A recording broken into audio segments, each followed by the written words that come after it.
Եվ այսօրվա հայտարարությունը ասեց հետևյալը, ուղղակի մեջ բերեմ, բանակ կոչված ավերակը, իբրև ինքը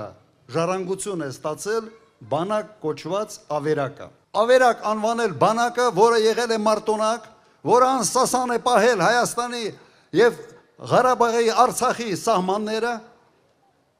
ավիրել այդ բանակը, հրահրել պատերազմ, տալ 5000 կորուս, 12000 վիրավոր և հետո ասել, որ ավերակ է դա, այս մարդը ոչ խիղճ ունի, ոչ խելք ունի, ոչ էլ միգուցե հիշողություն ունի։ Այսօր ինչ է ասում։ Ասում է բանակը սկսել եմ ստեղծել զորոյից։ Ոչինչ բան ձեզ չի հիշացնում սա։ Զորոյական կետից սկսեց իր բանակցությունները, բերեց պատերազմ։ Հիմա ասում է զորոյից սկսել եմ բանակ կառուցել, ինչ որ եղել է ավերակ է եղել։